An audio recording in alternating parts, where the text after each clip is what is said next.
for George. I appreciate what you're doing, believe me, I do, having been in that same position. What kind of kickback, response, et cetera, are you getting from your fellow business people that are operating in the food services business? And by the way, I'd also like to know what kind of reaction you get to your no tips policy. Okay, so that's two questions. So from other employers, I think that they're nervous. It's very expensive to do this. So when we went to a service charge, so tips we don't get taxed on because that's something, a transaction between you and your serving staff. So per restaurant, it cost Carly and I about $45,000 a year to do this. So it was really, really expensive. And I don't fault anybody for not necessarily doing this. That's why I think that it has to come from a higher power. I think it needs to be legislated personally. Because then it's kind of like the non-smoking ban, how bars were complaining and saying like, well, gosh, you know, if I don't allow smoking, then I'm going to lose all my business everywhere else. You know, the common good I think will be achieved if everybody has to play on a level playing field. So I don't have kids. You know, I'm not trying to put somebody through college. I can afford to take a big pay cut for my principals. Not everybody can necessarily afford to do that, so I don't fault the people that haven't done that. You know, I understand. And I'm friends with a lot of people in the restaurant business. But one of my best friends owns a Black Cypress in Pullman. And he pays much higher wages. And his prices reflect the much higher wages that he pays. But he's competing with everybody else in Pullman. You know, and granted, they can also come to Moscow, and that's not that far. But, I mean, for those of us that live here often, we've said, like, oh, I don't feel like going all the way to Pullman. It's like, it's 10 minutes. But, you know, but a lot of us do that very often. We're like, oh, I don't feel like going all the way to Pullman. Like, you know, you're going to do the Iditarod. So, and your second question was, what was the reaction of customers? Is that right? Yeah. You know, your tipping policy. our tipping policy, so one of the things that we did from the very, very get-go, we had multiple server meetings, we still do them almost every single time before a shift, and we say you need to make sure that you tell somebody that what our tipping policy is up front, because we know that we want people to know, like, this is gonna happen, and this is part of coming to dinner at a restaurant. This is part of the cost that you're going to experience. Now, initially, we built it into our prices, and that was messy, and part of that was that people still wanted to tip on the prices, but then we seemed exorbitantly expensive because we had built it in. So in order to be able to have people more concretely understand that they're still paying for service, we separated it out, but let them know, hey, we're separating this out so you know that this is going for service, but this money is being distributed amongst everybody, not just the serving staff, and not just front of the house personnel, the dishwasher, the prep cook, everybody makes more money because we decided to do a service charge. So education. Right, I mean, we've had some people, you know, and I've had to write some people back, like on Facebook posts, etc., you know, that, like, I'm turning America into a socialist country. You know, I mean, you get those things, right? Or somebody is like, you know, how do you punish your server? And I'm like, well, why, you know, and my question is, why do you need to punish someone? I don't think anybody, like, I've served in bartender for a really long time. I assure you, it's very, very rare that if somebody gives you poor service, it's because they're out to get you. You know, they might be poorly trained, right? They might not know better. And remember, folks, we're dealing with 20-somethings very often in the people. So these are the youngest amongst us that are going to make mistakes. Did that answer your question? Yes. Other questions? Any of our panelists? Yes, I read about the campus. Do you have a separate pantry or something on this campus? So the question is about whether, pardon me, I'll just repeat the questions. Whether the campus has a separate food pantry Or or if not. you have to go to the food bank? So through, I think Bruce helped me here, it's not ASUI, it's the associated, It's all related. it's all related to ASUI. Yes. There are separate pantries in terms of sort of like a closet, but we don't have anything centralized, and we don't have anything that can handle perishable food or frozen food. So, you know, we're in just the beginning of thinking about what this could look like, but what I've seen is the most effective campuses that are doing this have a hub. I mean, they really centralize where food's available. And then they're able to have a bigger variety and make it more of a shopping experience. Yeah. Is there some kind of collaboration between local restaurants and food that's available to people? So that's a great idea, and, you know, we're really at the beginning of thinking of this, and now I have another master's student who's working on it, so that's a great suggestion, because we're trying to figure out what could be. So the question is whether there's collaboration, cooperation between the food pantries, food banks, and the area restaurants. So I just actually, I have a meeting later today scheduled with, I don't know Shelley's last name, but she's the director of the food science. She's named that way, right?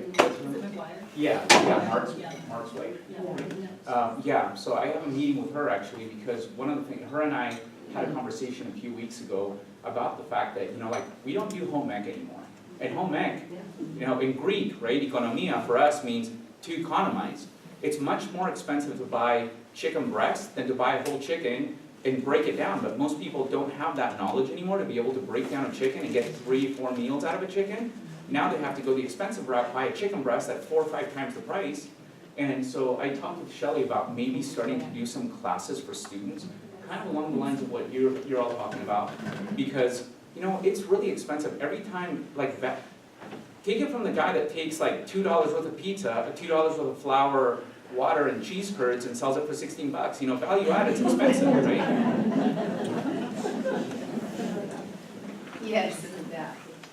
I learned a lot of good skills that, from U of I students, how they handle their poverty. Number one, they're up at crack of dawn, no booze, no cigarettes, they ride bikes, they don't go out to restaurants. And these things are simple skills, but they help people survive poverty. And a lot of them that we talked to don't take loans from the U of I to go pay their tuition. In fact, one kid in our class said this last weekend, he worked 38 hours.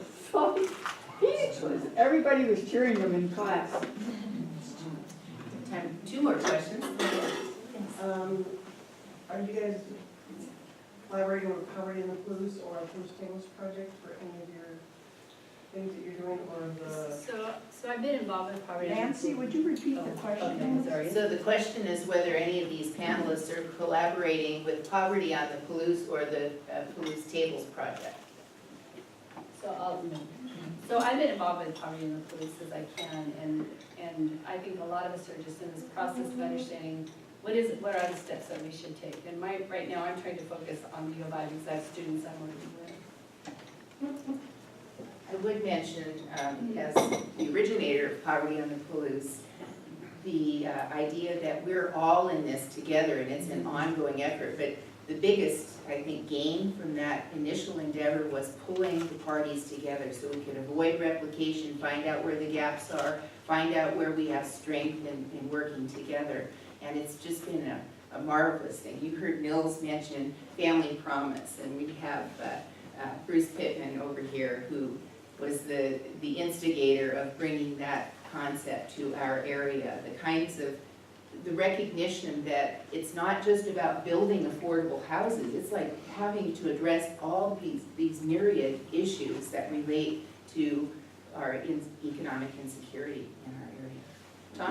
Tom? Thanks for the great panel. It's nice to see all the different pieces. I feel like there's so many different parts and pieces of the puzzle, and this is well represented for that. I wanted to pick up the 2 points that Mills made about housing and transportation and linking those two. For example, I think that if we had a bus that could connect the communities of, say, Potlatch or Genesee or Erie or Troy in with Moscow, we could take advantage of the lower housing prices in some of these other communities. There's subsidized housing in Potlatch, but the people that live there, if they don't have a car, they're not going to get into Moscow for services or a job or anything else. So it's a real difficult situation. If we could make that connection, that would really help. Good comments. Actually, that clock looks a smidge fast, so we have couple more moments and then we'll open it up to announcements after that. Yes, Gary? Nancy, we don't have anyone here that's really representing the Moscow School District. Maybe some of you could answer though. Do the schools have any responsibility, or is there a program from K through 12 to feed young people whose family don't really have the money to buy regular breakfast, and lunches primarily? Well, we might also include Jesse and the child care endeavors in that too, so even pre-K. Anybody want to take that? Well, I mean, we have the summer lunch program, and that fed children this summer. And one thing that was really important, 2 years ago, someone in the community, which was a generous act, contributed enough money so parents could eat with children. And the difference in participation was great. So they were feeding about 200 kids a day when parents could come, and it went down to about 80, because parents, I mean, it was just interesting how that made such a difference in participation. And they had to end that program 2 weeks early this year. My Safe Routes to School coordinator was there doing Safe Routes things, and kids were telling her, I'm not eating lunch these next 2 weeks without this program. And so Erin just took it upon herself, you know, her church community, our church community just made a lot of peanut butter and jelly sandwiches and showed up. So it really showed me that there are kids that aren't eating lunch if it's not served. And I don't know, you probably know a lot more about the backpack program than I know. I mean, there's churches that are involved in creating backpacks that go home. But that's what I know about feeding children outside of the traditional free and reduced lunch programs. And there is the problem again with the ALICE data of those families who don't qualify for free and reduced price lunch, and the family still can't afford to pay for the food. And I can't speak to Moscow School District because my child goes to Palouse Prairie, but I know that there's a lot of schools who have campaigns to have people put money into a pot to pay off people's lunch accounts, because there are a lot of children who get food shamed because they can't afford the meals, and then they're told they're turned away. They can't get food. Well, in the interest of time, let's thank our panelists again.